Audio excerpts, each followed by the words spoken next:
गुरु प्यारी सात संगत जी, राधा स्वामी जी। संगत जी, हाल ही में डेरे में भंडारा होना है जो कि 30 जून और 7 जुलाई का है।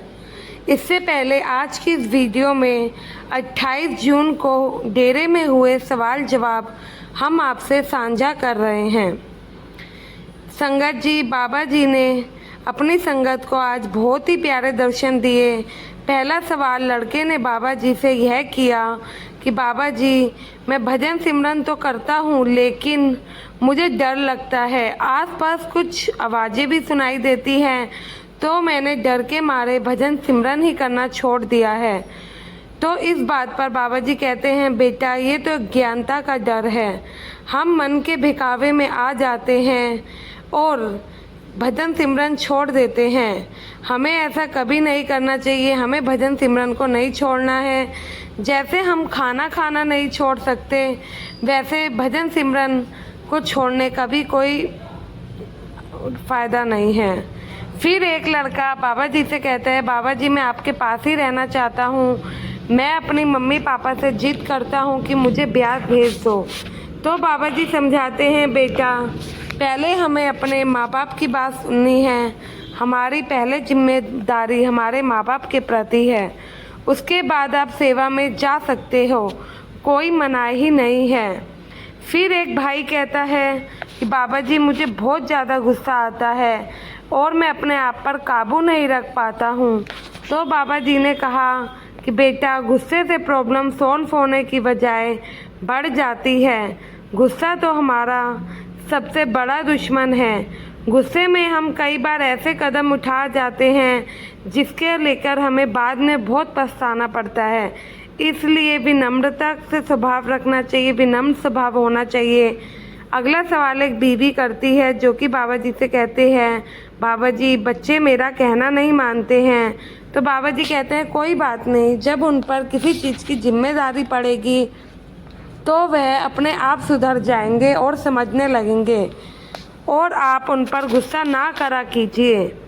यही बीवी बाबा जी से कहती है, मेरे बच्चे सारा दिन मोबाइल चलाते हैं। तो बाबा जी हंस पड़े और कहने लगे, आजकल तो बच्चों को कोई समझा नहीं सकता। यह सुनकर सारी संगत हंस पड़ी। फिर एक भाई बाबा जी से कहते हैं, बाबा जी कुछ लोग सत्संग में सो पड़ते हैं और वो सत्संग को ध्यान से भी नहीं सुनते हैं। तो इस पर बाबा जी कहते हैं, बेटा हमें दूसरों की परख नहीं करनी है, हमें तो अपने बारे में सोचना है। दूसरों की चिंता करके अपना टाइम खराब ना करें। फिर एक लड़की बाबा जी से सवाल करती है और कहती है कि ये सवाल मेरे भाई की तरफ से है, वो आ नहीं सका, इसलिए उसका सवाल मैं पूछ रही हूँ। बाबा जी मेरे भाई को भजन सिमरन बैठने पर बहुत सी रुकावटें आती हैं। तो बाबा जी ने समझाया, बेटा हमारे मन पर जो प्रभाव पड़े हुए हैं यह रुकावटें उसी के कारण होती हैं, लेकिन हमें तो बस सिमरन पर बैठना है और परख नहीं करनी है। कुछ रुकावटें हम खुद ही बना लेते हैं। जो कुछ मिलेगा वो भजन सिमरन से ही मिलेगा। हमें सिमरन करते रहना है। फिर एक भाई बाबा जी से कहता है कि बाबा जी 8 से 10 साल हो गए कोशिश करते हुए, लेकिन भजन सिमरन के लिए समय नहीं बन पा रहा है, तो क्या करना चाहिए। तो बाबा जी कहते हैं, अगर हम अपने रिश्तेदारों को समय नहीं देंगे तो क्या वह हमसे रिश्ता रखेंगे, नहीं ना। ऐसे ही हमें अपने भजन सिमरन के लिए वक्त नहीं निकालेंगे तो परमात्मा से हम कैसे अपने रिश्ते को मजबूत बना पाएंगे, कैसे उनसे रिश्ता जोड़ पाएंगे। फिर एक लड़की बाबा जी से कहती है, बाबा जी मैं डेरे में सेवा करती हूँ और घर पर भी सेवा करती हूँ, तो मुझे इतनी हिम्मत बख्शना कि मैं निभा सकूँ। तो बाबा जी कहते हैं कि बेटा हमें अपनी करनी बोल कर जाहिर नहीं करनी चाहिए, करनी कर कर ही जाहिर करनी चाहिए। फिर यही बीवी कहती है, बाबा जी मेरे पति सत्संग नहीं जाते हैं। तो बाबा जी ने कहा, बेटा हम किसी से ज़बरदस्ती नहीं कर सकते हैं, आपको अपनी जिम्मेवारी निभानी है। उन्हें जब ठीक लगेगा वो जाने लगेंगे।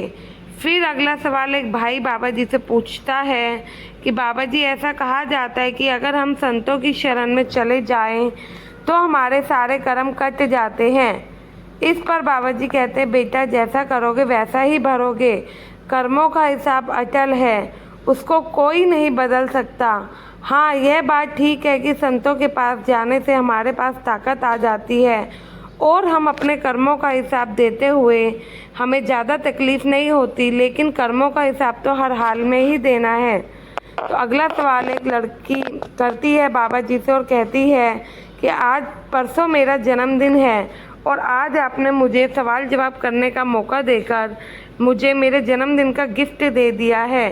तो इस पर बाबा जी कहते हैं कि बेटा हमें मांगना नहीं है, हमें तो मांगने की आदत पड़ चुकी है। अंदर जाकर पहचान करनी है, उस चीज़ की कदर करनी है। फिर लड़की कहती है बाबा जी मेरी बहन आपकी फ़ोटो से बातें करती है, क्या आप उसकी बातें सुनते हो? तो बाबा जी ने कहा बेटा मुझे अंतर मन में जो बात करता है मैं उस हर एक की बात सुनता हूँ। फिर यही लड़की कहती है कि मेरी मम्मी पर अपनी कृपा बनाए रखना, वो ठीक नहीं रहती है, उनकी तबीयत खराब रहती है। तो बाबा जी मुस्कुराते हुए पंजाबी में कहते हैं कि और कोई घर का मेंबर रह गया हो तो वो भी बता दो। यह सुनकर सब संगत जोर जोर के हंसने लगती है। फिर अगला सवाल एक भाई बाबा जी से पूछता है कि बाबा जी बुरे दौर में खुद को कैसे संभाला जाए। तो इस पर बाबा जी ने समझाया बेटा लाइफ उतार चढ़ाव तो लाइफ का एक हिस्सा है। बुरा दौर आया है तो अच्छा भी आएगा, ना हमेशा के लिए समय अच्छा रहता है ना ही बुरा। हमें तो हर समय उस मालिक पर भरोसा रखना है। तो साथ संगत जी यह सवाल जवाब 28 जून को डेरे में बाबा जी ने संगत के साथ किए। कमेंट में राधा स्वामी लिखना ना भूलें। संगत जी आप सबसे विनती है चैनल को सब्सक्राइब करके चैनल का हिस्सा ज़रूर बनिएगा। गुरु प्यारी साथ संगत जी राधा स्वामी जी।